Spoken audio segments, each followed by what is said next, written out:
Dhananjay मुंडेंना clean chit द्यायचे असं सरकारनं ठरवलंय, भास्कर जाधव यांचं वक्तव्य. निवडणूक आयोग स्वायत्त संस्था आहे असं म्हटलं जातं, मात्र आता ती स्वायत्त संस्था राहिलेली नाही. निवडणूक आयोग काय म्हणतं यापेक्षा आता लोक काय म्हणतात हे महत्वाचं आहे.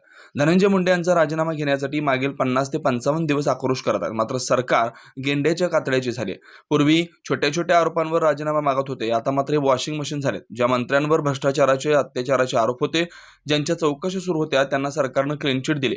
धनंजय मुंडेंना क्लीन चिट द्यायचीच आहे असं सरकारनं ठरवलेलं आहे, त्यामुळे ते राजीनामाच देत नाहीत. काही लोक ऑपरेशन करतायत, उद्धव ठाकरेंचा पक्ष फोडणं सुरू आहे. काही लोक सत्तेवर आलेत, विकासाच्या मुद्द्यावर बोलायला तयार नाहीत. हे ऑपरेशन टायगर म्हणतात. मला आनंद वाटतोय की उद्धव ठाकरे यांना टायगर म्हणतात आणि त्यांचा पक्ष फोडण्याचा प्रयत्न करतात. तपास यंत्रणा छळतायत हे संपूर्ण जनता पाहते. सूरज चव्हाण यांना जामीन मिळाला, मला आनंद आहे. एक मर्द यांच्या विरोधात लढला. हे अभिनेते आहेत, कुठले आहेत ते? भाजपचे आहेत का? यापूर्वी कंगना राणावत, भगतसिंग कोश्यारी, विक्रम गोखले यांनी देखील अशीच वक्तव्य केली. ही भाजपच्या जवळची लोक आहेत. सत्ताधारी पक्षाचा यामागे मेंदू आहे. Tiger operation, tiger operation, tiger operation हे गेले महिना दीड महिना मी ऐकतोय. टायगर ऑपरेशन म्हणजे काय? तर टायगर ऑपरेशन म्हणजे उद्धव बाळासाहेब ठाकरे यांचा पक्ष फोडणं म्हणजे टायगर ऑपरेशन. अशा पद्धतीच्या घोषणा सत्ताधारी पक्षाचे लोक करत आहेत. मला त्यांना एक गोष्ट सांगायची आहे.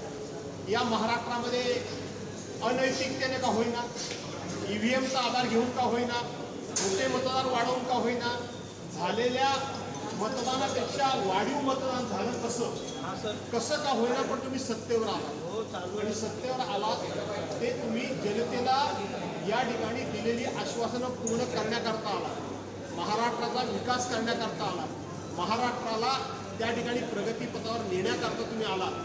परंतु त्या संदर्भामध्ये तुम्ही काही बोलायला तयार नाही. तर ऑपरेशन टायगर हे ऑपरेशन टायगर म्हणत असताना मला फार आनंद होतो. मला खूप हसायला येतं. एवढंच तोडून मोडून दाखवू नका.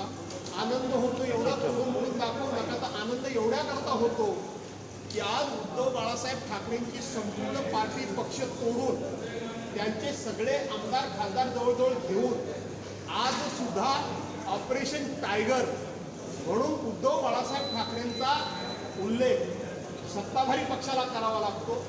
ऑपरेशन टायगर म्हणून उद्धव बाळासाहेब ठाकरेंच्या आमदार खासदारांना फोडत असताना त्यांना टायगर म्हणून उल्लेख करावा लागतो. आणि म्हणून मला आनंद वाटतो की आजही महाराष्ट्रामध्ये टायगर म्हणून उद्धव बाळासाहेब ठाकरेच आहेत आणि टायगर म्हणून त्यांचीच पार्टी आहे. याबद्दल मला आनंद वाटतो. संजय शिरसाट दोन्ही मित्र म्हणतात की उद्धव ठाकरे आणि एकनाथ शिंदेची इच्छा असेल तर ते एकत्र येऊ शकतात. जर मला पुढाकार मिळाला तर मी मध्यस्थीही करू शकतो. त्यानंतर ते 24 तासात युटर्नही घेतात. आणि आता संजय शिरसाट काय बोलले त्याच्यावर आमचे वरिष्ठ नेते मुख्य प्रवक्ते संजयजी राऊत काय बोलले, ह्या दोघांचं स्टेटमेंट मी ऐकलं. परंतु अशा धोरणात्मक निर्णयामध्ये बोलण्याचा अधिकार हा आमच्या पक्षामध्ये संजयजी राऊत यालाच आहे. त्यामुळे त्यावर मी काही भाष्य करू इच्छित नाही. लाचलुचपत प्रतिबंधक पथकाकडनं नोटीस आलेली आहे रत्नागिरीच्या. सातत्याने बाकावरच्या लोकांना अशा पद्धतीच्या नोटीस येतात. असं आहे की आता हे सगळं विरोधी पक्षाच्या लोकांना अशा पद्धतीच्या चौकशी यंत्रणांकडनं छळणं हा उभा महाराष्ट्र उघड्या डोळ्यानं बघतोय. एका बाजूला सत्ताधारी पक्षाचा भ्रष्टाचार, पण तो भ्रष्टाचार मात्र या चौकशी यंत्रणांना दिसत नाही आणि विरोधी पक्षाला छळण्याचं काम सुरू आहे. शेवटी आजचे जे जात्यात आहेत ते उद्या सुपात येणार आहे आणि उद्या आजचे सुपातले उद्या जात्यात येणार आहे. तेवढं प्रत्येकानं लक्षात ठेवलं. माझे मित्र सूरज चव्हाण हे माझ्या तालुक्यातले आहेत. त्यांना कारणाशिवाय कोरोना कालावधीमधल्या खिचडी प्रकरणामध्ये गोवलं होतं. आज त्यांना राजीनामा मिळाला आहे. मला त्याचा आनंद आहे. त्यांचा जामीन झालेला आहे. त्यांना जामीन मिळालेला आहे. त्यांचा जामीन झालेला आहे. त्यांचं मला आनंद आहे. मी त्यांचं अभिनंदन करतो. एक मर्द आज अशा विरोधात लढला. असे अनेक मर्द अन्यायाच्या विरोधात लढतील. भगवान के घर में देर है लेकिन अंधेर नहीं. हे आजच्या दुसरी गोष्ट म्हणजे एकनाथ शिंदे यांनी आज प्री कॅबिनेट घेतली. एवढे दिवस झाले यापर्यंत प्री कॅबिनेट घेतली तर स्वतः उपस्थित राहिले. काय याचे अर्थ काय काढायचे? मी खरं सांगतो तुम्हाला, सत्ताधारी पक्षाचे लोक कोण कॅबिनेटला हजर राहिले, कोण नाही राहिले, कोण रुसले, कोण रागवले, कुणी कोणाच्या खात्याची मीटिंग घेतली, कुणी कोणाच्या नाही घेतली, कुणी प्री कॅबिनेट घेतली, कुणी पोस्ट कॅबिनेट घेतली, मला याच्याशी काही देणं घेणं नाही. आणि आमच्या लोकांनी सुद्धा याच्यामध्ये फार लक्ष घालण्याची आवश्यकता असं मला वाटत नाही. उलट असे काहीतरी प्रकार होत राहावेत म्हणून त्यांना माझ्या शुभेच्छा. त्याच्यासोबत अभिनेते राहुल सोलापूरकर यांच्यामध्ये शिवाजी महाराजांचं एक मार्गदर्शक वक्तव्य केलेलं आहे. त्यामध्ये शिवाजी महाराज हे आग्र्यावरून लाच सुटले औरंगजेबाला आणि त्यांच्या अधिकाऱ्यांना लाच दिली. हे अभिनेते सोलापूरकर कुठले आहेत? हे अभिनेते सोलापूरकर ज्यांचा तुम्ही उल्लेख केला छत्रपती शिवाजी महाराजांचा अभिनेते कुठले आहेत?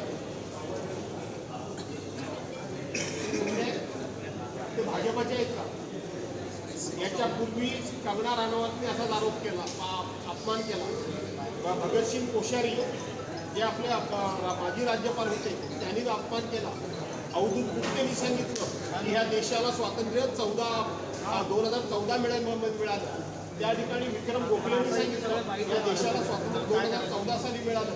हे एका पक्षाच्या जवळ वावरणारे लोक आहेत. त्यांनी एका बाजूला छत्रपती शिवाजी महाराजांचा अपमान करायचा आणि दुसऱ्या बाजूला स्वातंत्र्याची चेष्टा उडवायची. एका बाजूला राज्यकर्त्यांनी अमृत महोत्सवी वर्ष म्हणून घटनेला 75 वर्ष पूर्ण झाली प्रजासत्ताक दिनाला म्हणून अमृत महोत्सवी वर्ष साजरं करायचं आणि त्यांच्याच पक्षाच्या नेत्यांनी डॉक्टर बाबासाहेब आंबेडकरांचा अपमान करायचा हे सगळं ठरवलं आहे.